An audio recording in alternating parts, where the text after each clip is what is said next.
forma en la que se puede dar créditos y la que vamos a crear las pymes en México a través de fideicomisos. Y eso es algo que seguramente la FIN nos ayudará a esto. Así que Luis. Muchas gracias. Muy buenos días y muchas gracias a todos. Es un gusto estar con ustedes para inaugurar este quinto evento fiduciario. Me pide el doctor Fernando Portela Rodríguez, su secretario de Hacienda y Crédito Público, que les mando una muy calurosa felicitación. Creo que lo que se está haciendo aquí es tener un foro donde podemos reunirnos quienes estamos en la cuestión fiduciaria, es de gran valor y les deseo que sea un encuentro muy productivo. Creo que cada año ha ido creciendo este evento y ese es un testimonio de la utilidad y lo que está haciendo TM Sourcing, el regresar al mercado, algo con la organización de este evento que platicamos ahorita, que es como parece fácil, pero implica todo un reto logístico y hoy que está la ciudad todavía un poco desquiciada, algo de voluntad de llegar aquí, pero bueno, les deseo mucho éxito. Creo que no estaría de más decir la vitalidad que tiene la figura del Fideicomiso Público en México, su utilidad. Desde la perspectiva de Nacional Financiera, les quiero decir que hoy la banca de desarrollo tiene un mandato renovado de prestar más y de ser un impulsor del crédito y del crecimiento en México. La figura del fideicomiso va a jugar un papel muy destacado. En Nacional Financiera estamos relanzando nuestro fiduciario, hemos hecho cambios importantes para ponerlo a punto en esta nueva etapa y poder acompañar lo que nos ha pedido el secretario de Hacienda, que es iniciar un ciclo de innovaciones. Tenemos una historia en Nacional Financiera, en nuestro fiduciario, muy importante de haber innovado y lanzado al mercado importantes productos y queremos continuar con esa historia de innovación y me pongo a sus órdenes, mis puertas están abiertas para que quien desee acercarse y colaborar con nosotros, así lo haga. Pues vamos a darlo por inaugurado.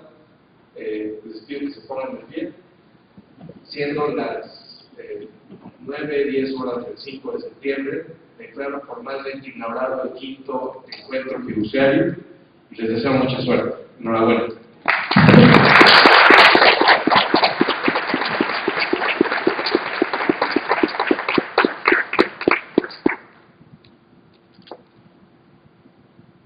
Muchas gracias a todos. Nos vamos a sentar y vamos a dar inicio a nuestra jornada de conferencias. Como ustedes saben, nuestro país está en este encuentro es España, bajo el lema Una oportunidad para el fideicomiso. En este espacio son la oportunidad de conocer las posibilidades de utilizar la figura del fideicomiso como herramienta en la mejora de la situación actual del país, así como las oportunidades de negocios existentes entre ambos países. Con la conferencia, el valor agregado de un sistema independiente para el intermediario financiero, nos acompaña el licenciado José Sáenz Viesca.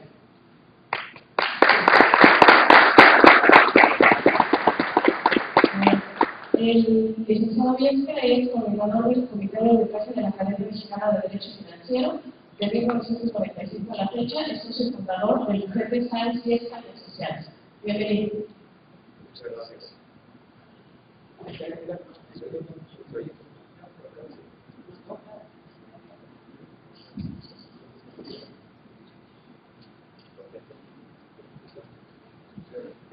Bien, muy buenos días. Vamos a platicar sobre un tema muy importante que está cobrando cada vez más auge, no solamente en México, sino ya en el mundo entero. Es todo lo relacionado con la presencia de consejeros independientes en las organizaciones, particularmente en las instituciones financieras. El concepto de consejero independiente, que por ahí habrán ustedes oído y lo irán oyendo cada vez más, debemos analizarlo, porque solamente así se podría entender su esencia, su razón de existir, dentro de un contexto más general. Es el contexto del gobierno corporativo. que también ya es algo que cada día está tomando más presencia en la empresa a nivel internacional. Entonces, vamos entonces a platicar un poco sobre esto, tanto los dos conceptos, o sea, el de consejero independiente, pero repito, dentro del contexto de lo que es el gobierno corporativo y cómo está viviendo ya este cambio de esa empresa. Podemos decir que la empresa CNN Expansión, en una publicación de 2008, decía, la necesidad de mejores prácticas corporativas lleva a buscar asesores, consejeros independientes, que cuestionen todo. Las firmas en México empiezan a adoptar a esta figura como la forma de institucionalizar procesos empresariales. Luego, refiriéndose en general al consejero normal, digamos, el consejero tradicional, dice que esta figura, la del consejero tradicional, ya está dejando de ser una simple figura decorativa también en México. Poco a poco, a los consejeros independientes, que tradicionalmente llegan a través de amistades y altos contactos en el mundo de los negocios, las empresas los empiezan a buscar a los consejeros independientes con headhunters y despachos de consultoría, que ya cuentan con unas extensas listas para escoger candidatos a esos puestos. Bien. ¿A qué se debe todo esto? La realidad es que la necesidad a nivel mundial de lograr mejores prácticas corporativas en el sector empresarial está llevando a las compañías a buscar consejeros independientes, que no sean gente que diga a todo que sí, sino que cuestionen, que objeten las decisiones y defiendan los intereses de todos los accionistas de la empresa. ¿A partir de cuándo se empieza a ver esta necesidad? En la década de los 90 se inicia una corriente mundial en pro del establecimiento del gobierno corporativo en las empresas. Pero a partir del año 2002, y a raíz de los problemas que seguramente ustedes oyeron, fueron muy difundidos y fueron escándalos a nivel mundial, los problemas que tuvieron las empresas Enron Corporation, Tyco International y WorldCom, es que se emiten en los Estados Unidos unas reglas muy severas a través de la denominada Ley Sarbanes-Oxley. Y con la adopción de estas reglas en la gran mayoría de los países, tipo inmediatamente, prácticamente a través del momento de la emisión de esta ley muy rígida en los Estados Unidos, la Sarbanes-Oxley, inmediatamente los países diversos empiezan a adoptar reglas muy similares o prácticamente iguales a las que emitía esa ley. Entonces, a partir de esos momentos es que se acentúa, no solamente en los Estados Unidos, muy particularmente lo que se refiere a las empresas cotizadas en bolsa, pero también se deriva hacia otras empresas no cotizadas en los Estados Unidos. A partir de esos momentos se empiezan a ver dos cosas. El concepto de gobierno corporativo, que ahorita vamos a entrar un poquito a ver lo que significa esto, y lo de consejero independiente. Esta ley de Sarbanes-Oxley enfocó su atención particularmente en los siguientes grandes temas: la existencia necesaria y la transparencia supervisada de la información contable y financiera de la empresa, la responsabilidad de los administradores con respecto a tal información, la creación de órganos de control internos dependientes de un consejo de administración, como pueden ser los comités de auditoría, comités de práctica societaria, comités de evaluación, comités de retribuciones para el personal, comités de riesgos, etc. Pero particularmente también la del consejero independiente. Otro de los puntos que ha buscado esta ley es la protección a los accionistas, particularmente a los accionistas mayoritarios. Si ustedes se acuerdan, este problema de estas empresas que yo comentaba, Enron, Tyco, WorldCom, afectó tremendamente los intereses del pequeño inversionista que aquí tenía acciones a través de la bolsa de valores. Otra de las cosas que busca esta ley es la protección de los intereses de terceros como son bancos acreedores, los mismos inversionistas bursátiles, etcétera, etcétera. Los efectos de esta ley en nuestro país. Bien, en México, a partir de la promulgación de la Ley del Mercado de Valores, la nueva ley en el 2006, es que ahí se empiezan a ver reflejadas por primera vez en una ley en México estos efectos de la ley Sarbanes-Oxley. Ahí en la ley del mercado de valores en el 2006 se empiezan a ver los efectos, la obligación, ya ciertas obligaciones de índole del gobierno corporativo aplicable primeramente a las sociedades anónimas promotoras de inversión, los SAPI, las famosas SAPI, y a las sociedades anónimas bursátiles, las sociedades. Ahí es donde se empiezan a ver, se direccionan las presiones para crear gobiernos corporativos y el tema de creación independiente. Evidentemente que también este efecto, a través de la ley de mercado de valores, se ve reflejado en la organización de las casas de bolsa. Bien, eso fue en el 2006. En el 2008, con motivo de las modificaciones a la Ley General de Instituciones, a la Ley de Instituciones de Crédito, se ve también muy reflejado este efecto.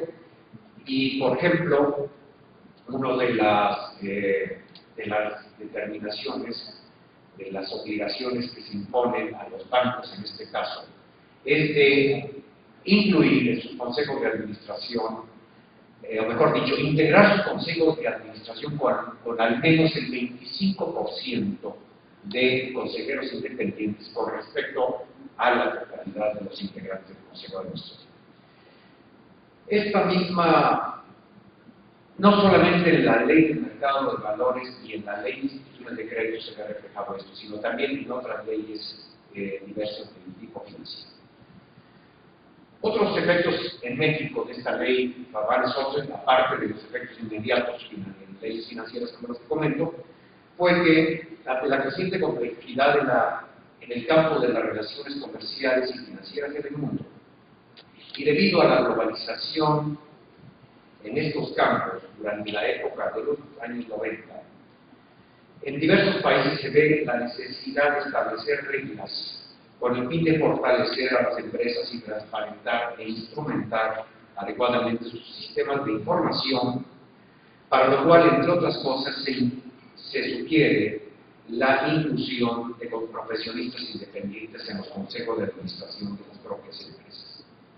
Congruente a esta situación, en el año 2010, el Consejo Coordinador Empresarial emite por segunda vez el código denominado Código de Mejores Prácticas Corporativas, en las que ahí se incluye la recomendación dirigida a las empresas en general de integrar en sus consejos de administración a estos consejeros independientes. Y dice, entre otras formas, estas reglas del Código de Mejores Prácticas Corporativas, dice, la composición diversa del Consejo de Administración es conveniente para lograr sus fines, por lo que resulta importante considerar la figura del consejero independiente. Bien. Vamos a ver, el consejero independiente, centrándonos un poco más, como uno de los elementos del gobierno corporativo. No se puede hablar del concepto de consejero independiente sin antes considerar que, si bien las normas que adoptaron la mayoría de los países a partir de la mencionada ley Sarbanes-Oxley, toman en cuenta la inclusión de las empresas, particularmente de las que están registradas en bolsa, de al menos un consejero independiente en sus consejos de administración, la intención real es que las propias empresas adopten en su administración fórmulas propias de gobierno corporativo. O sea, como yo comentaba hace un momento, estamos hablando de consejero independiente, pero ese consejero independiente es una de las partes de todo un concepto de gobierno corporativo en un momento particular. De esta forma, el concepto corporativo de consejero independiente, como lo comento, es necesario entenderlo dentro de este concepto global del gobierno corporativo. Ahora bien, ¿qué es un gobierno corporativo? El gobierno corporativo fundamentalmente se refiere a las estructuras y procesos, tiene que ver con las estructuras y procesos para la dirección y control de las compañías. Esa es la primera. El gobierno corporativo se ocupa de las relaciones entre la alta gerencia, la junta directiva, los accionistas, los controladores, los accionistas minoritarios y otras partes interesadas. A eso es lo que va enfocado el concepto de gobierno corporativo. El buen gobierno corporativo contribuye al desarrollo económico sostenible, al mejorar el desempeño de las compañías e incrementar su acceso al capital y al financiamiento externo. Esto es muy importante verlo desde un punto de vista práctico. El concepto de gobierno corporativo es útil para controlar la empresa, sí, como se comenta, en beneficio de los intereses de los accionistas. No solamente deja en la dirección general, en el propio Consejo de Administración, los accionistas de la Asamblea, la vigilancia de sus intereses, los accionistas, sino que se va a unas mayores profundidades buscando la constitución de órganos de control interno. Esa es una parte, es un ángulo importante del gobierno corporativo, pero al mismo tiempo la parte práctica adicional de los beneficios para establecer un gobierno corporativo es la facilitar, por razones que comentaremos en un momento, la obtención de recursos, tanto de capital como de crédito para las empresas en general. Ahorita lo comentaremos. Otra definición que puede complementar la idea o el concepto de gobierno corporativo es el siguiente. Por gobierno corporativo debe entenderse al conjunto de medidas relativas a la estructura de la empresa que adoptan los socios o accionistas, con la finalidad de procurar que las decisiones del órgano de administración sean acordes a los intereses de los titulares del capital social, inclusive los socios minoritarios. O sea, en relación con los diferentes elementos que integran este concepto de gobierno corporativo, tenemos los siguientes. El gobierno de una empresa es un proceso, o sea, es una constante. No es una situación de establecerlo ya, sino que es un proceso constante que se inicia en algún momento. Es una actividad permanente, no una o varias decisiones aisladas. Dicho proceso es un proceso de supervisión y control, y no de gestión. Lo que no excluye el ejercicio de acciones ejecutivas para desarrollar apropiadamente dichas funciones de supervisión y control. Lo que se supervisa y se controla es a la dirección y a la gestión de la empresa. Y por último, la finalidad de este proceso de gobierno corporativo es alinear, decíamos, los intereses de los gestores o directivos de la empresa con los intereses de los accionistas, en la dirección que los propios accionistas evidentemente marcan, en las asambleas de accionistas. Diríamos que realmente se puede afirmar que una empresa cuenta con un gobierno corporativo, o como también se dice, que la empresa está institucionalizada.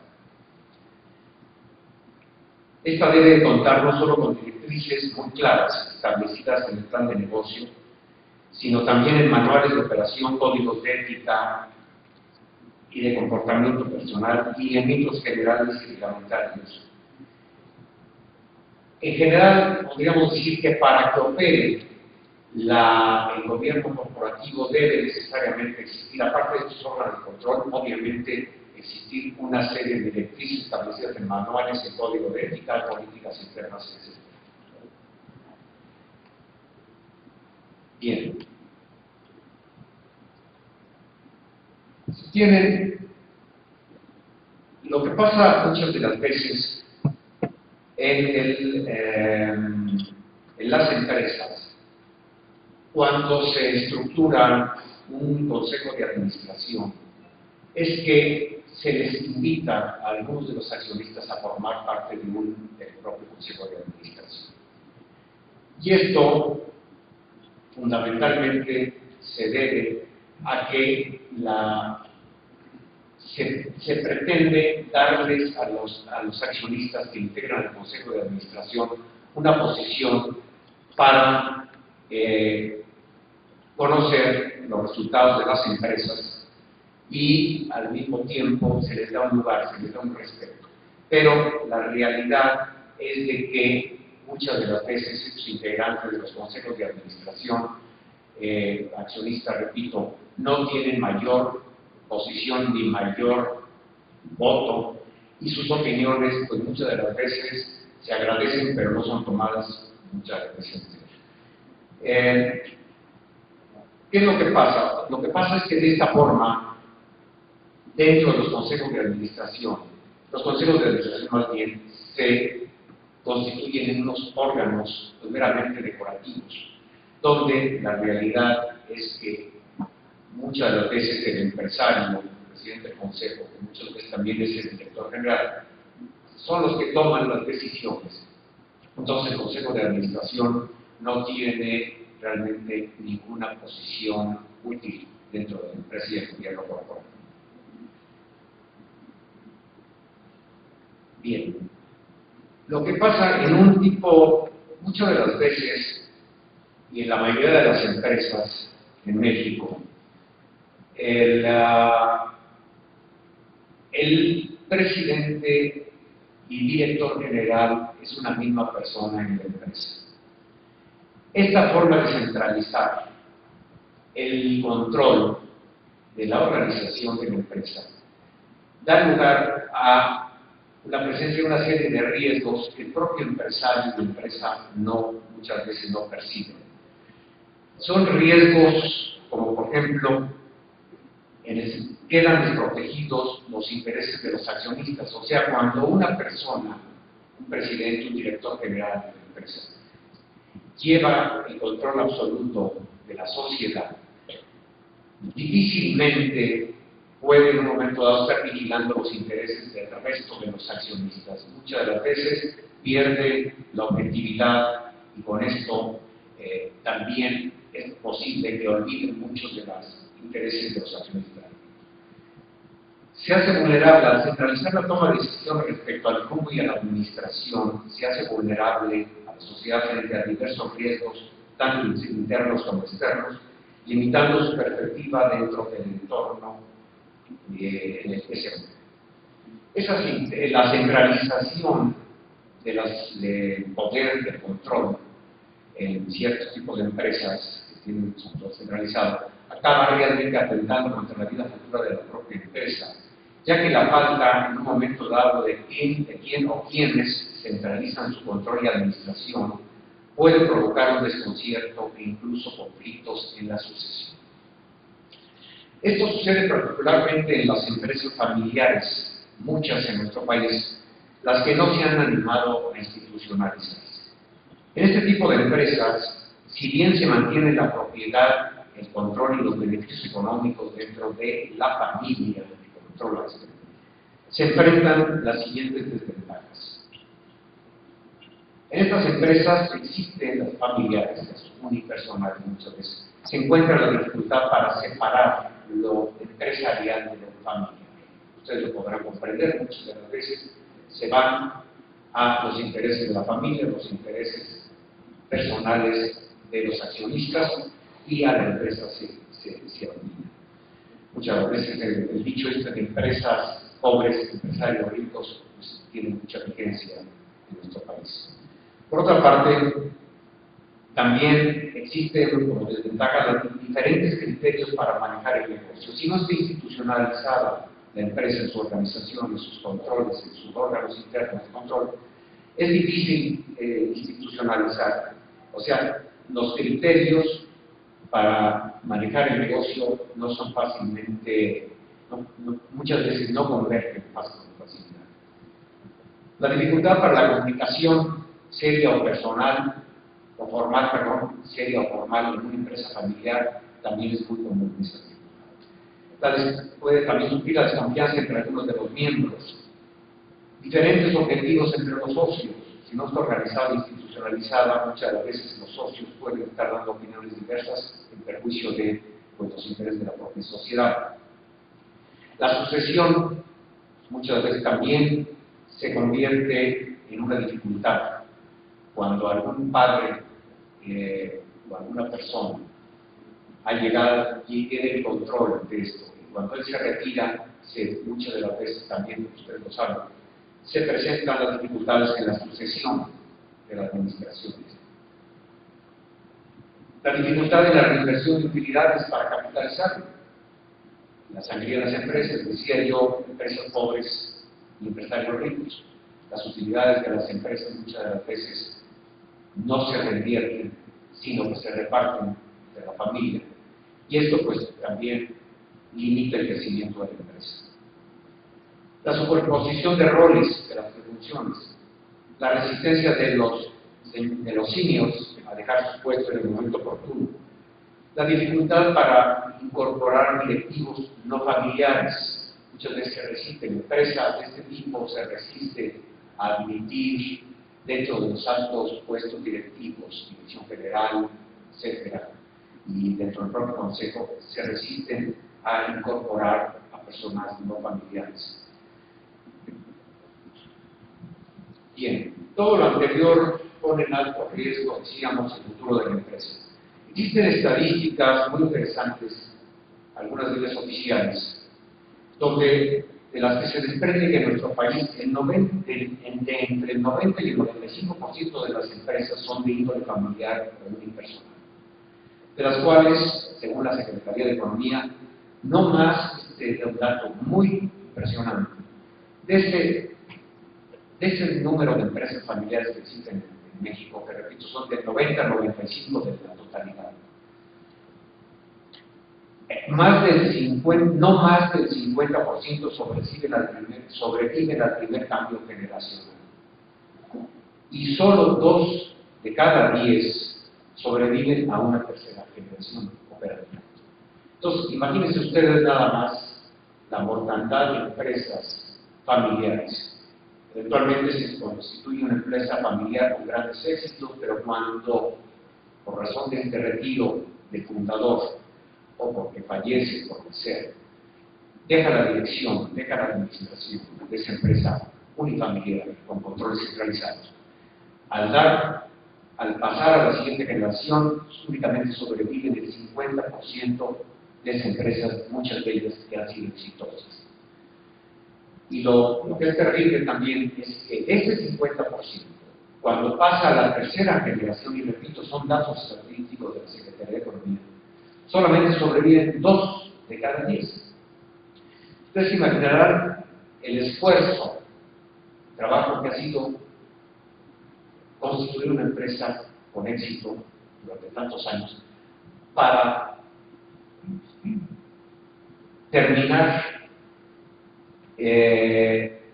destruyéndose o vendiéndose si es que no ha logrado su nivel de institucionalización que le permita sobrevivir los cambios generacionales. Entonces, el gobierno corporativo es un fin práctico necesario, es la salvaguarda de la vida de la empresa al cabo del tiempo, porque la historia es esta que nos muestran las estadísticas que tiene la Secretaría de Economía. Ahora, dejar la administración unipersonal o familiar, ¿qué es lo que implica? Para dar el paso y evitar riesgos como los que estaba yo comentando hace un momento, es necesario, repito, descentralizar el control administrativo y decisorio de la empresa, mediante, por un lado, la formación de órganos internos de control, dependientes del órgano supremo de la administración, que es el Consejo de Administración o la Junta de Gerentes, y por otro lado, la inclusión en estos órganos de control de profesionistas independientes. Ya nos vamos enfocando un poquito más al tema del profesionalismo independiente, pero si ustedes ven que todo viene derivado al punto. Para lograr este paso, que muchas veces es difícil para un empresario, una empresa familiar, o unifamiliar, o unipersonal, es indispensable primero que se reconozca por parte del empresario que las cosas ya no son como antes, cuando él constituyó, cuando él formó su empresa. Y que si bien en épocas pasadas el empresario con un gran esfuerzo creó la empresa, y en ese entonces era más fácil lograr el éxito dado que la competencia era meramente local y interna, y que ahora ya no. Y que antes la tecnología no tenía tanta importancia en la competencia como ahora lo tiene. Debiendo reconocer también que los países mantenían un proteccionismo a sus empresas, cosa que actualmente ya no es así. Que las fronteras no estaban tan abiertas como están ahora para la importación y la exportación, etc.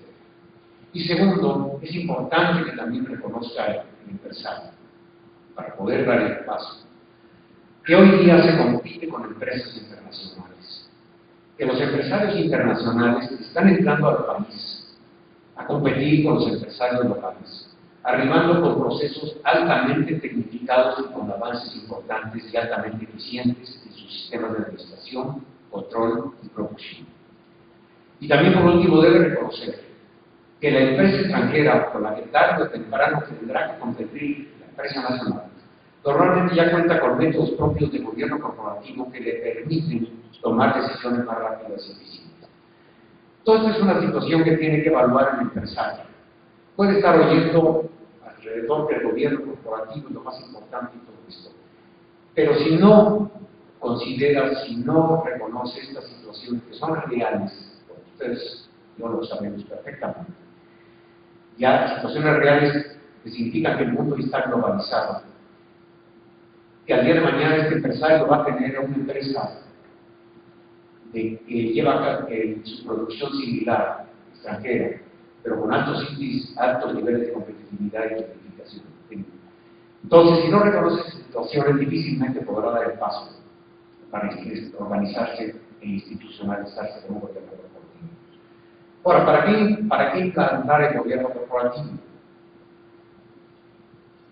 Los motivos fundamentales para hacerlo es conseguir un mayor entendimiento y coordinación entre los accionistas y la administración de la empresa, contar con una opinión profesional e independiente dentro de los órganos del gobierno corporativo, como es la presencia del Consejo Independiente, proteger y hacer crecer la inversión de los accionistas, conseguir una mayor transparencia en el manejo de información, dar confianza a terceros, eso es muy importante, bancos, fondos de pensión, mercado de valores, en general inversionistas, darles confianza en el sentido de que hoy las instituciones financieras, el mercado de valores, los inversionistas en general, ya están muy pendientes, están observando la forma como las empresas están constituidas.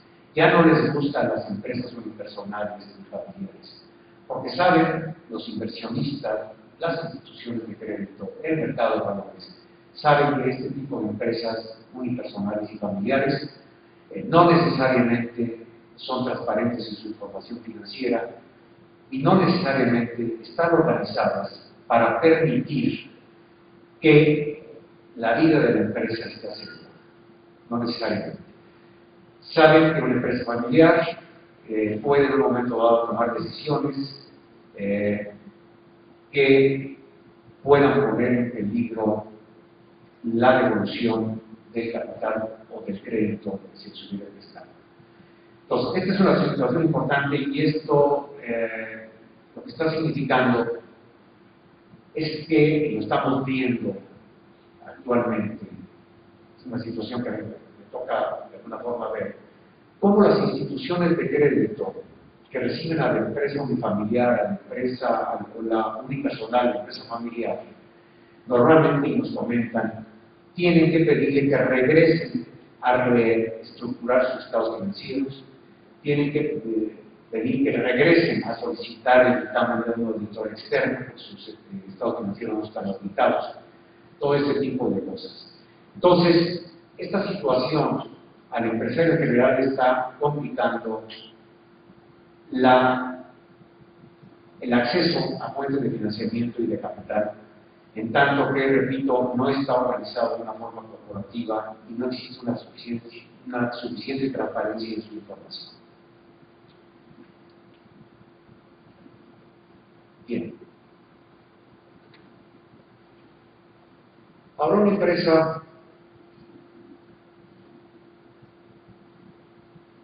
¿cómo logra una empresa implantar un gobierno corporativo? En primer lugar, suponiendo que el empresario se convence de la necesidad de institucionalizar su empresa y acerca de la dirección y control de la misma se lleva a cabo a través de un gobierno corporativo. Y suponiendo que la empresa cuenta ya con manuales directrices aprobadas por el Consejo de Administración, que contengan los lineamientos de comportamiento dentro de la organización, y además está ya dispuesta a acatar las disposiciones legales y reglamentarias que le son aplicables. Suponiendo que todo esto ya está dado, se hace necesario entonces, decíamos, la integración de órganos intermedios de control. Estos órganos intermedios de control se les denomina de esta forma, porque están precisamente entre lo que viene siendo el Consejo de Administración y la Dirección General con la gerencia de la institución. Entonces, lo primero, una vez que se tiene ya estas directrices, repito, los manuales de código de ética, que eso también debe ser un paso muy importante. Obviamente, porque se marca el rumbo en este tipo de documentos, el rumbo de la sociedad y el orden que debe existir dentro. Ya que se tienen todas estas cuestiones, es importante crear estos órganos internos de control, que son órganos de control como los siguientes. Bueno, primeramente, antes que otra cosa, debe funcionar la asamblea de accionistas y debe funcionar un consejo de administración. Sabemos muchas de las veces que dentro de la empresa mexicana, en este 90-95 de la PYME, muchas de las veces el concepto de asamblea de accionistas, el concepto de consejo de administración, pues simplemente está en sus estatutos, pero no tiene ninguna validez mayor. No actúa. Entonces, primeramente, es poner a actuar a la asamblea de accionistas y al consejo de administración de otra cosa.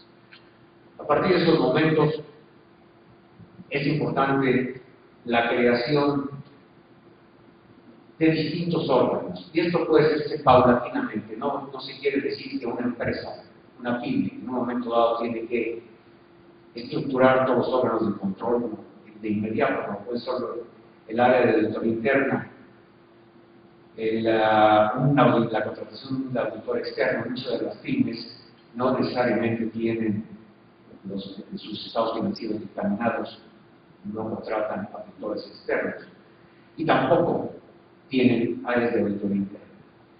También importante como órgano de control es un comité de auditoría que puede hacer las veces del comisario tradicional, como somos nosotros. Y ahora las empresas que están avanzando están sustituyendo al comisario, es una figura que también muchas de las veces se adorna, por un verdadero comité de auditoría.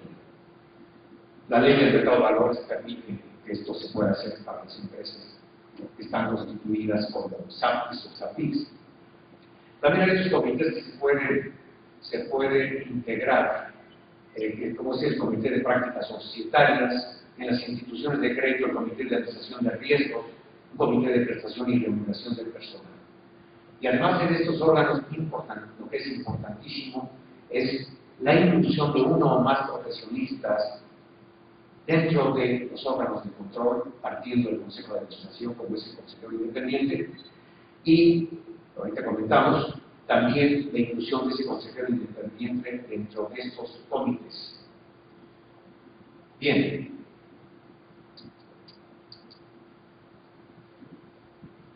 Bueno, hasta aquí que hemos comentado, nos es más fácil identificar las razones de la existencia de la figura de este llamado consejero independiente dentro de las empresas.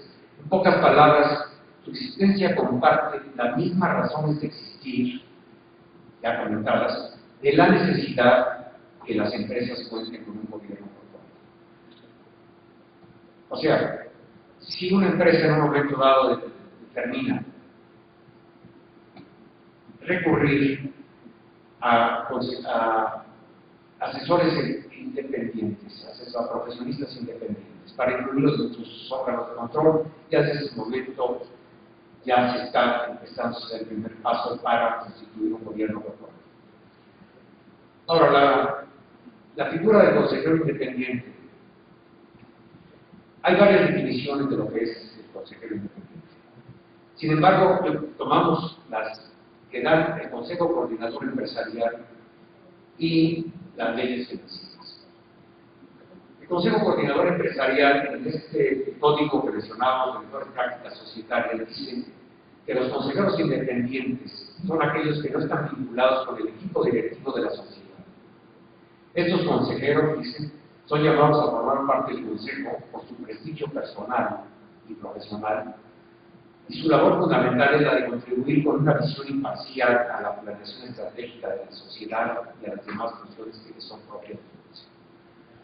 Por su parte, la Ley de Instituciones de Crédito lo define de la siguiente forma: por consejero independiente deberá entenderse a la persona que sea ajena a la administración de la institución institución de banca múltiple respectiva y que reúna los requisitos y condiciones que determine la Comisión Nacional Bancaria de Valores, mediante disposiciones de carácter general en las que igualmente se establecerán los supuestos bajo los cuales se considera que un consejero dejará de ser independiente para los efectos de esta ley. Bueno, la ley del mercado de valores y otras leyes financieras lo definen en forma idéntica. La realidad es que en estas leyes financieras sí ha definido lo que es el consejero independiente, y pues se comenta, como lo acabo de mencionar, que los consejeros independientes deberán reunir los requisitos que determine la Comisión Nacional Bancaria de Valores, cosa que hasta la fecha no se ha expedido ninguna disposición de carácter general que las defina. Sin embargo, en la propia ley sí existen ciertos requisitos, ciertas limitaciones para que se pueda actuar como consejero independiente. Sin mencionarlos porque son del orden de 13 requisitos, algo por el estilo, simplemente basta decir que son las trabas que se le puede poner a un profesionista para que adquiera el carácter de consejero independiente de una institución financiera cualquiera. Son, en general, que no tenga intereses relacionados de ningún aspecto con la propia institución. No puede ser ni consejero, no, evidentemente no puede ser accionista, no puede ni ser familiar de uno de los accionistas, no puede su empresa, su negocio, su despacho, tener relaciones de negocio con la institución financiera, etcétera, etcétera, etcétera. O sea, es muy rígida la limitación, las limitaciones que establecen estas leyes financieras. Sin embargo, no, dentro de lo que viene siendo las disposiciones que aplican a las sociedades en general, a la Ley General de Sociedades Mercantiles, no se establece absolutamente nada con respecto al consejero independiente. En ningún sentido, ni se prevé siquiera la figura. Ahora, en estas leyes financieras, fundamentalmente la Ley de Instituciones de Crédito y la del Mercado de Valores, no solamente como decíamos, se abunda y se regula la figura del consejero independiente, sino que además se abunda en una forma muy importante y se regula lo relacionado con los órganos de control. Al consejero independiente, decíamos, simplemente se le menciona, simplemente se le dice que los profesionistas no pueden ser consejeros independientes y nada más. Y por otro lado, lo que acá mencionaba hace un momento, de que los consejos de administración de las instituciones financieras deben estar integradas por lo menos con el 25% de consejeros independientes. Es hasta ahí hasta donde se llega. Sin embargo, estas leyes financieras, en lo que es el contexto general, o sea, el gobierno corporativo, sí abundan una forma mucho, muy importante. Y establecen que particularmente se tienen las instituciones especiales, instituciones de crédito, tienen la obligación de crear órganos de control interno, como es el Comité de Auditoría, el Comité de Riesgos y algún otro comité. Y en esto sí es muy amplio. De esta forma quiero resaltar que si bien las sociedades en general y la ley que la regula, que es la Ley General de Sociedades Mercantiles, no habla para nada de conceptos de gobierno corporativo y todas estas derivaciones de órganos de control y todo, absolutamente. Como tampoco de un consejero independiente, a la contraria, y en el extremo, las leyes financieras son sumamente drásticas, muy rígidas, no solamente en el establecimiento, sino en la supervisión de que las instituciones financieras lo cumplan con esto. Bien. Ahora, para la designación, normalmente, ¿qué es? A falta de establecimiento de requisitos que deba reunir una persona, un profesionista independiente, para actuar como consejero independiente en alguna institución financiera, a falta de esto. Sin embargo, sí hay la posibilidad que la autoridad financiera en un momento dado pueda objetar a ningún profesionista que una institución de crédito en particular, una institución financiera en particular proponga. Y lo puede objetar, lo puede vetar la Comisión Nacional Bancaria de Valores, instituciones de seguros y fianzas, porque también en las instituciones de este tipo también están estas normas, si es que pueden objetarlas, si es que el profesionista va a ser designado por el consejero independiente, no demuestra tener una independencia total, como la mencionaba en su momento, con respecto a la institución que le va a contratar, pongo entre comillas, contratar a este profesionista para ser consejero independiente.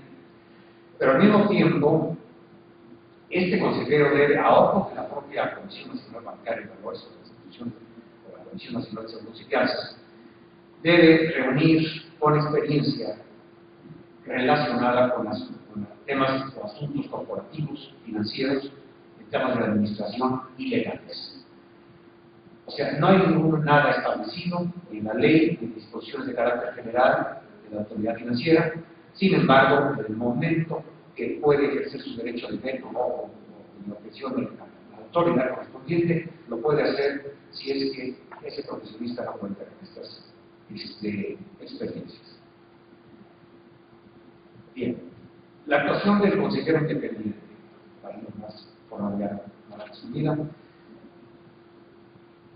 Decíamos que el consejero independiente debe siempre actuar, se espera que actúe, por dicho, en vigilancia de los intereses de los accionistas, particularmente de los intereses de los inversionistas minoritarios. De esta forma, no es fácil la posición de un consejero independiente. Un consejero independiente debe siempre estar en la posición cuestionadora, inquisidora, dentro del Consejo de Administración y frente a la dirección general de la propia institución. Decía que no es una posición la más fácil, sino al contrario, es complicado, porque si bien está contratado, que pongo entre comillas esto al contratado, normalmente se le liquida honorarios idénticos a los consejeros normales. Pero aún así, su obligación, su responsabilidad y en las instituciones de crédito, una responsabilidad particular frente a la autoridad financiera, es muy profunda y muy fuerte por parte del consejero independiente. Porque, repito, debe estar en todo momento presente. Por lo pronto, en el Consejo de Administración, cualquier situación que vea que no es adecuada, no puede dejarla pasar.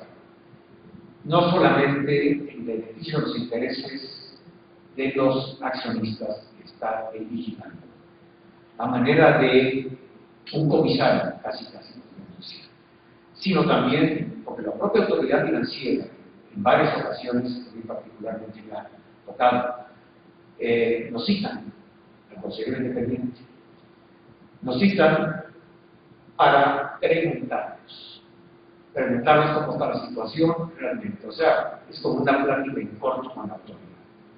Y el consejero independiente pues debe estar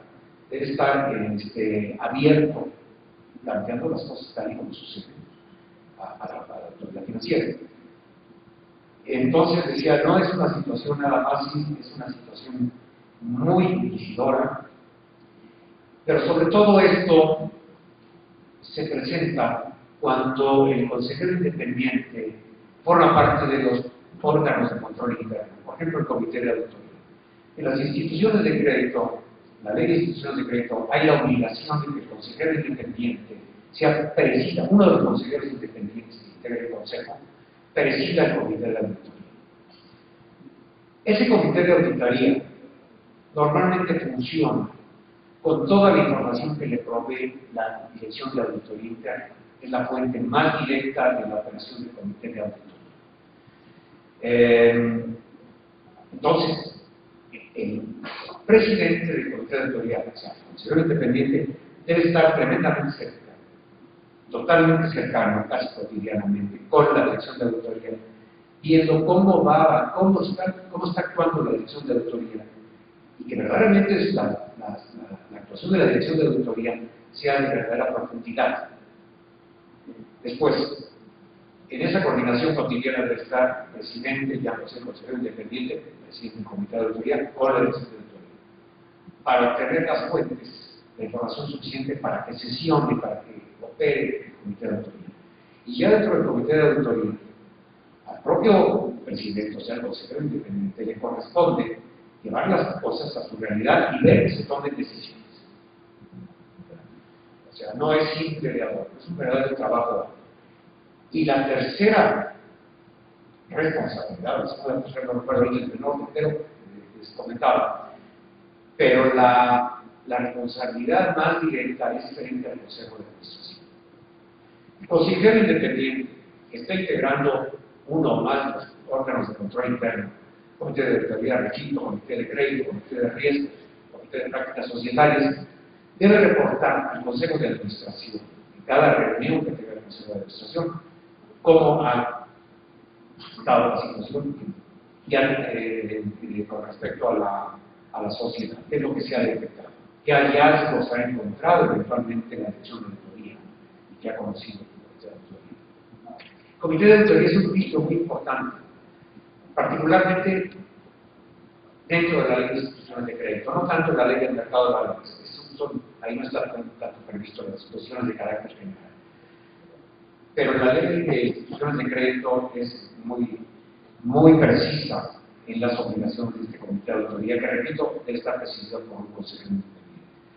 Entonces, se reporta al Consejo de Administración y en una forma, cada reunión del Consejo de Administración debe reportar el presidente, el consejero independiente. Y al final del año debe hacer un reporte general que en muchas ocasiones también se da cuenta con este informe del consejero independiente a la asamblea.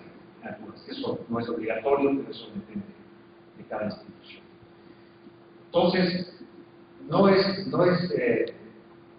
nada fácil y es una obligación muy importante.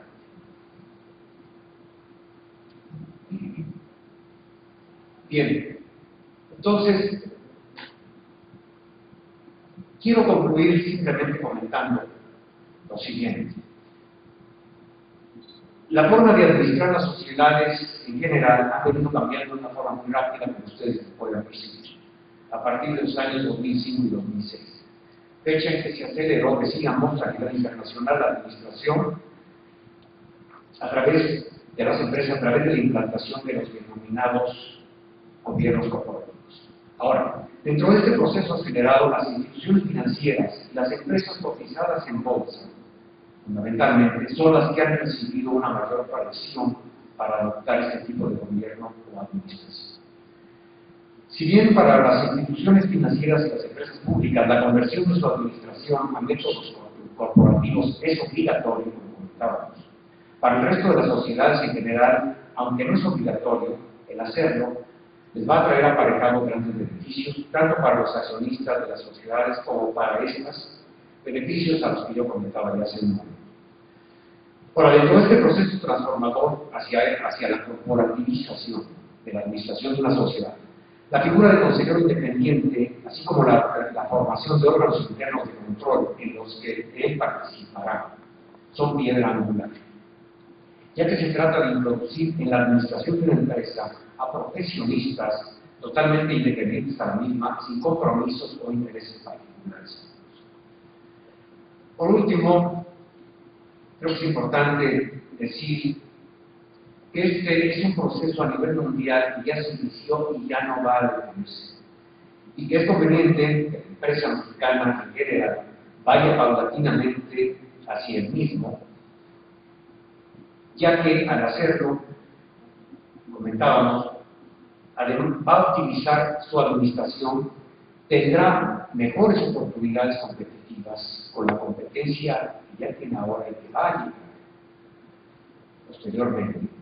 Elevará su imagen ante terceros, por ejemplo, ante calificadores de valores, y aquí tenemos al licenciado Eduardo Trigueros, que no va a dejar mentir, una empresa constituida con gobierno corporativo ante empresas calificadoras, ante instituciones de crédito, como lo que comentaba, y ante el mercado de valores, ante inversionistas en general, va a tener una mejor imagen.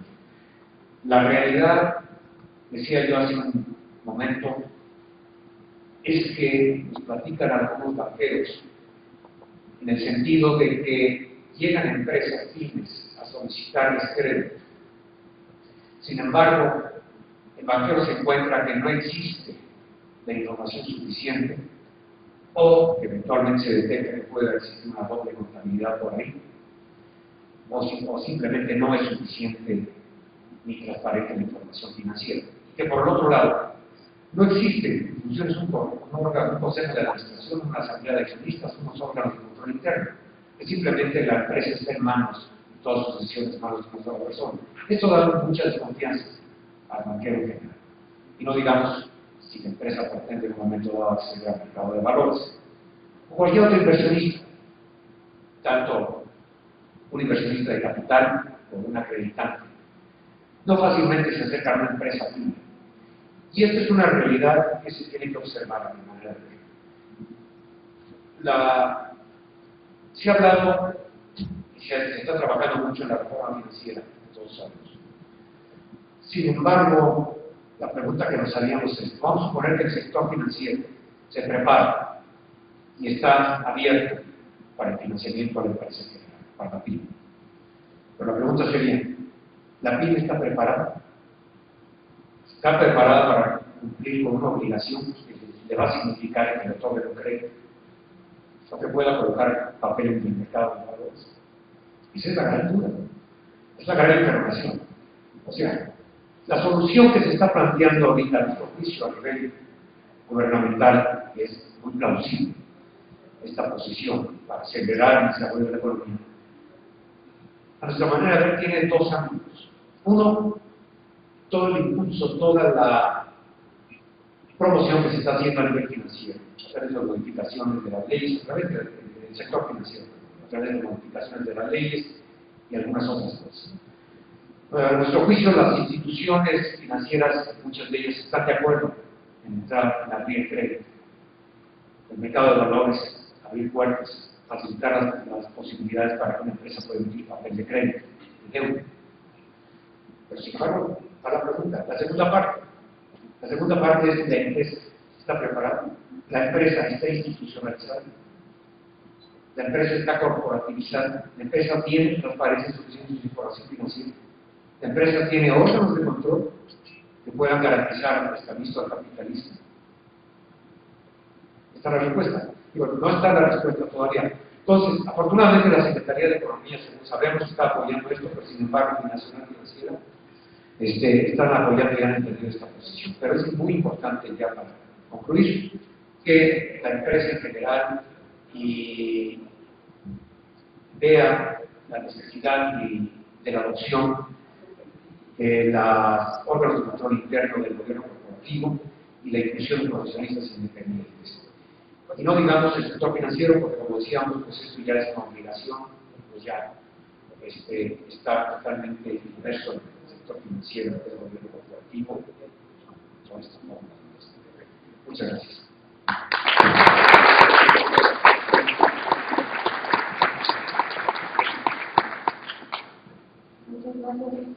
¿Alguna pregunta? Yo tengo una. Sí, otro, por favor. Gracias. Soy Ignacio Cofina, buenos días. La pregunta es particular en cuanto a que tan importante es la elección de un consejero independiente como su mantenimiento. El mantenimiento de una empresa, ¿cómo se puede lograr que el consejero independiente de una empresa, por su participación en los consejos, pueda llegar a ser un tanto incómoda para el resto de la administración, debido a que pues, su independencia le da la oportunidad de que pueda contribuir de una manera un poco más precisa en temas que tal vez no coincidan con el punto de vista de algunos de los directivos? ¿Cómo podemos lograr que ese mantenimiento del consejo independiente se pueda realizar y no pueda acabar saliendo tarde o temprano después de que acabe siendo incómodo para la administración que ella misma la había nombrado, ¿no? Muchas gracias. Mira, el apoyo debe provenir directamente del propio Consejo de Administración. Ahí está la fortaleza. Si, digamos, el presidente del Consejo de Administración apoya al consejero independiente de sus actuaciones, creo que ya está resuelto mucho eso, pero debe radicar ya algún tiempo el resto del consejo. Pero la realidad es esa, el consejero independiente se fortalece en tanto que el propio consejo de administración, como órgano colegiado de la fuerza, lo es, particularmente el presidente, ¿verdad? Si no, efectivamente, quedará en nada, pues digamos, sin ningún efecto su posición, su trabajo, ¿verdad? Pero radica ahí, más aún porque el propio consejo de administración está representado por los accionistas mayoritarios. Entonces, si hay un convencimiento del consejo de administración, particularmente el presidente, en la función que debe llevar a cabo el consejo independiente, creo que ya lo logra, lo salva el consejo independiente. Esa es la cosa. Si no hay esa fuerza, está dudosa la efectividad de las funciones del consejo independiente.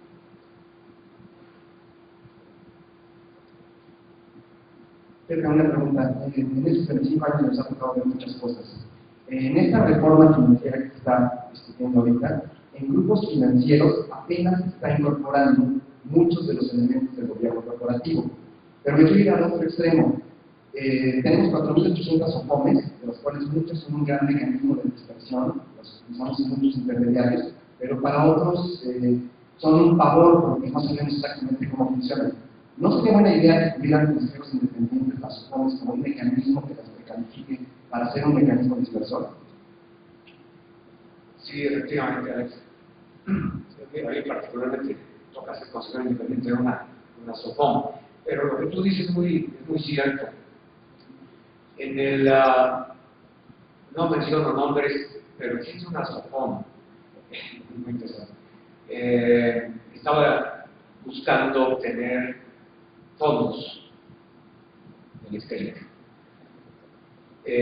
Dada el ramo de expuesta SOFOM, les resultó muy interesante a ciertos fondos del exterior poder invertir en capital o cuasi capital temporal, parte también del marco de crédito. Estaban muy interesados.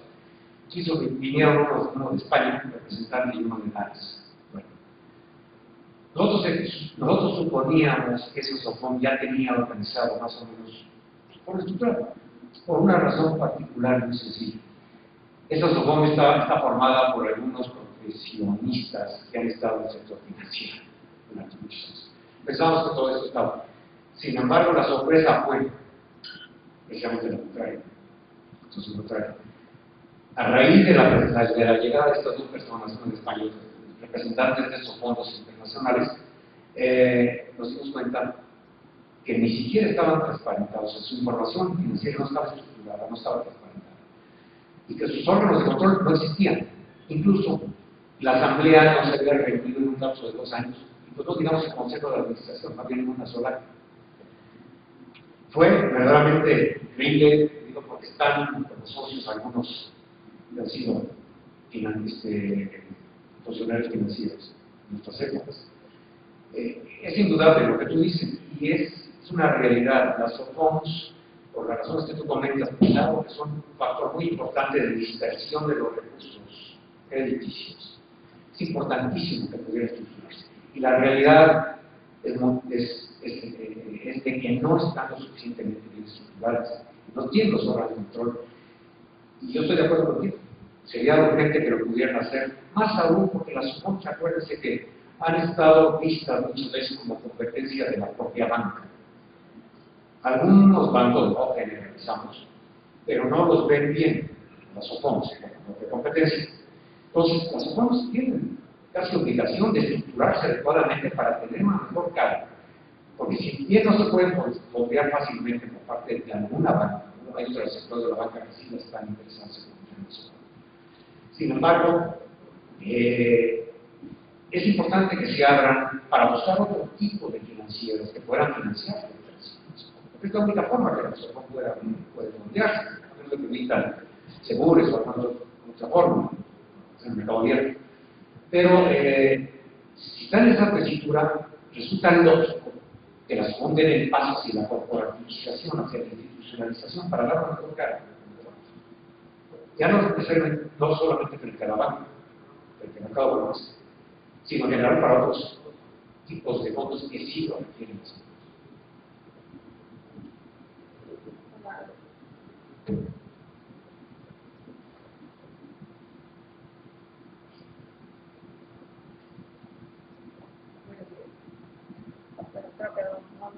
No sé. Bueno, buenos días, muchas gracias por la plática.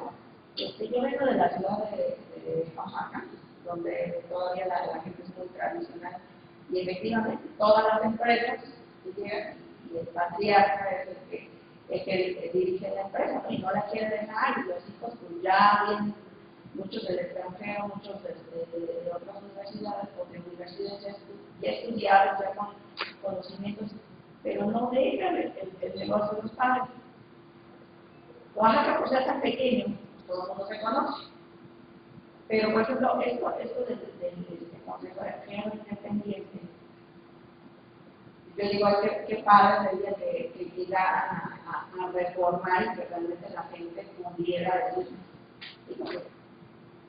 me puedo apoyar aquí en esta persona. Pero ahí la situación es que si ni siquiera confían en los hijos, ¿cómo podrían confiar en un asesor externo, ¿no? Entonces, ¿hay algún padrón, alguna situación donde estén estos consejeros independientes, registrados, o cómo puede dar confianza eso? Y además, por ejemplo, la empresa, ¿cómo exige que tiene un consejero independiente como para solicitar un crédito y que de alguna forma eso sea como usted lo mencionaba, un apoyo, ¿no? Donde dice, no nada más es el empresario, no está solo, tiene pues un radar donde está captando cosas y bueno, puede ser un buen mercado donde invertir dinero, ¿no? Entonces, hay todo este mecanismo. O los consejeros independientes puede ser quien sea. Sí, efectivamente. Cualquier persona puede ser consejero independiente, evidentemente que lo obvio que se buscaría sería una persona con experiencia, con una ética profesional, con una experiencia en la parte profesional, una experiencia en la parte de administración, en la parte legal. Entonces, no hay ningún tipo de registro, lo que hacen las empresas normalmente, pues lo han hecho algunas, he sabido yo a través de headhunters, pero otras pues, a través de amistades llegan a conocer a algún profesionista que pueda tener esta experiencia ya dentro de la administración, algo de finanzas, legal, mentalmente, y pues seleccionarlo. Ahora, una empresa de esta categoría como la que me comenta, que abunda en la República Mexicana, muchas veces lo que se les está dando, para que tengan tranquilidad, se les da una recomendación diciendo que se conviertan en sociedades anónimas promotoras de inversión, o sea que entren dentro de la régimen de la ley de mercado de valores. ¿Por qué? Porque en este régimen de convertir una SA en una SAPI, una SAPI, la Sociedad Anónima Promotora de Inversión, ahí se pueden regular las cosas con respecto a los derechos, vamos a poner esta persona, del dueño de la institución. Se puede organizar una sociedad anónima con acciones muy particulares que las tengan señores que usted comenta. Que otro tipo de acciones lleguen a los hijos, que tengan derechos disminuidos, vamos a poner. O sea, en pocas palabras, para no abundar mucho en esto que no se tema, se puede, esa sociedad, si es una sociedad anónima, se puede convertir de tal forma que los derechos de esta persona, que es el fundador, el dueño actual, se le preserven, que no tenga temor. Pero que las decisiones se deleguen o se compartan a través de otro tipo de acciones, digamos, los consejeros, etc. Se puede ir armando desde abajo, buscando la protección de esta persona para que vaya teniendo confianza y vaya soltando. Ahora, si esta persona que usted dice en un momento dado pues, obtiene por ahí un consejero independiente, que lo tenga simplemente junto a él, que después a partir de él se puede organizar un órgano pequeño, una dirección de auditoría, poco a poco. Es que usted está tocando ahorita un punto sumamente importante, porque ese número de empresas como las que comentan son las que están marcando, si no la gran mayoría, un gran número de en México. Y esas son las razones por las que no sueltan. Entonces, aquí la cosa es de que no tenga temor el empresario, se puede hacer paulatinamente. Es un paso, es un proceso como comentaba. Es un proceso incluso de largo plazo. Pero hay que meter un pie al agua. Y ese pie al agua puede ser tener cerca a un consejero independiente, muy cercano al director, al dueño de la empresa. Y a partir de él, se pregunta, oye, quiero empezar a armar poco a poco, o mejor dicho, institucionalizar, hacer más corporativa la empresa. Vamos caminando. Vamos a formar un pequeño grupo invitando a un consejo de administración, luego es formar un comité de auditoría, se les da el camino, las tareas que debe llevar a cabo el comité de auditoría, un auditor interno. Todo se puede hacer paulatinamente. Yo creo que lo recomendable es que él se acerque con un asesor, que lo tenga ahí cerca, y vaya poco a poco, teniendo confianza y dignidad. Pero sí es un problema muy importante para todo México. No sé si quedó claro. Gracias.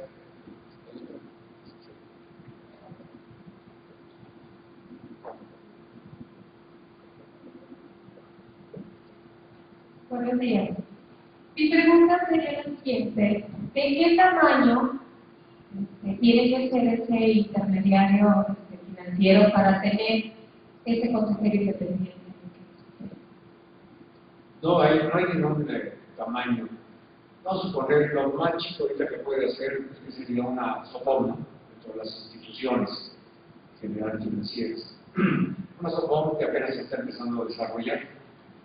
Puede desde ahí, desde que se integra un consejo de administración.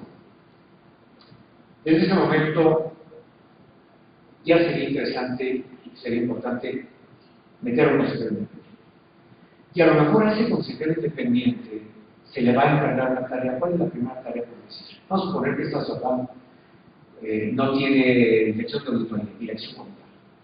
Bueno, se puede ver primero, conseguir a un director de auditoría, se puede hacer la primera labor del consejero independiente, trabajando claro con la dirección general. ¿Por qué es el director de auditoría? Porque, como comentaba yo, la labor de la dirección de auditoría es donde va a salir la mayor información de lo que está pasando adentro. Se puede ir poco a poco. El siguiente paso, que ese consejero independiente trabaje junto con el director general en la estructura de manuales, políticas, código de ética y toda esa cuestión.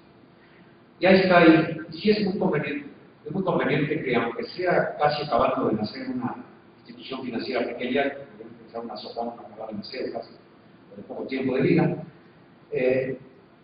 esa podría ser. Y yo creo que lo más sano es empezar desde el principio. No hay problema de ningún tipo de tamaño.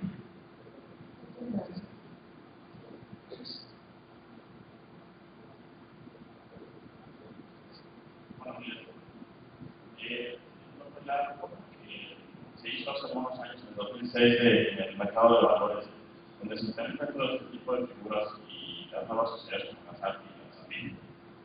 Esas reformas más bien tuvieron que haber sido, desde el punto de vista de la ley del mercado público, de la ley de crear sociedades mercantiles, en el sentido de que se ponen institucionalizando el grueso de las sociedades que son de las empresas que son familiares en México, y poder dar un paso más en la economía, no quedarse en ese mercado pequeño, como comenta la abogada, en el sentido de que todas las empresas nadie quiere tomar el poder, está el papá y ese patriarca que lleva el control de la empresa, y entonces eso facilitaría la transición generacional y la sobrevivencia que había que comenta en cuanto a la sucesión de las empresas, ¿no? Y el mantenerse en el mercado y seguir operando, no solamente quede con una duración de una generación.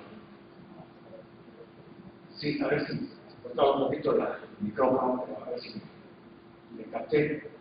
Sí, efectivamente, en la ley del mercado de valores que comentaba yo, en el 2006, en el 2006, entró en vigor, abrió una parte muy importante, una parte sumamente importante, a través de las SAPIs y toda esta cuestión y la facilidad que existe para estas empresas de tener acciones especiales donde se restrinjan los derechos, como puede saber. esto fue un paso sumamente importante porque sí va a permitir que la sucesión lo comentaba yo aquí para el caso de Oaxaca, la sucesión sea más fácil. Si en un momento dado a un hueco se le dan acciones especiales y después a los hijos otro tipo de acciones, se limiten o se den más derechos de tales iguales, económicos o corporativos, de hecho, se puede facilitar más. Se pueden hacer una serie de combinaciones muy importantes, combinaciones que ya abrió el mercado de valores y ya estaban muy cerradas por la Ley General Social Mercantil, estaban muy cuadradas. La Ley del Mercado de Valores, al convertirse en una sociedad anónima en SAPI, se le abre todo un mundo de posibilidades y se facilita incluso la sucesión. Y el control mismo.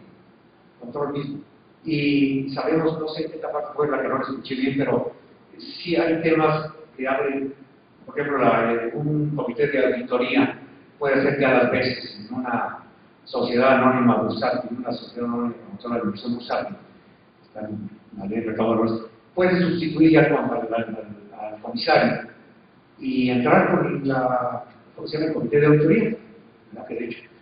O sea, no sé si va por ahí un poquito, si va.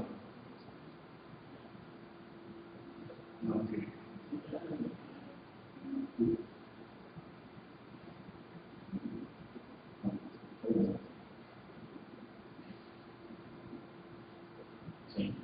Sí, es el sentido más bien de la implementación de los órganos de gobierno, incluso de la eliminación, por ejemplo, del administrador único, en el sentido de la permanencia y de la transparencia en la toma de decisiones que pueden existir en las empresas, así como la implementación más bien de estas figuras en la Ley General de Sociedades Mercantiles y la implementación de la misma reforma financiera que hoy en día está en proceso, ¿no? Más bien es donde se deberían implementar todo ese tipo de cosas en la ley básica de la Ley General de Sociedades Mercantiles, ¿no? Es su opinión más bien. Sí, efectivamente, va muy atrasado, toda nuestra legislación en materia mercantil siempre va muy atrasada. Y van adelante las leyes financieras, y pues ese es el caso. Necesariamente la Ley General de Sociedades Mercantiles se tiene que adecuar, se tiene que hacer ya una modificación urgente, ¿verdad? Para propiciar lo que se ve muy claramente. Todo este gran impulso y desarrollo que están teniendo las instituciones financieras no lo está teniendo la empresa en general. Y aunque por la ley del mercado de valores sí hay posibilidades que la empresa en general se convierta en SAP y tenga posibilidades de todo, pero sin embargo necesita modificar necesariamente la ley general de sociedades mercantiles para adecuar. Ya le lleva algunos años, no luz, pero sí algunos años de ventaja a las leyes financieras a las leyes mercantiles.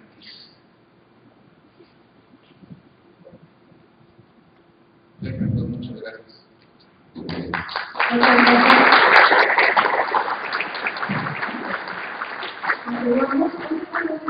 Un pequeño aviso, hay un detalles que mencionan en el programa. Entonces, ahorita les van a compartir un programa.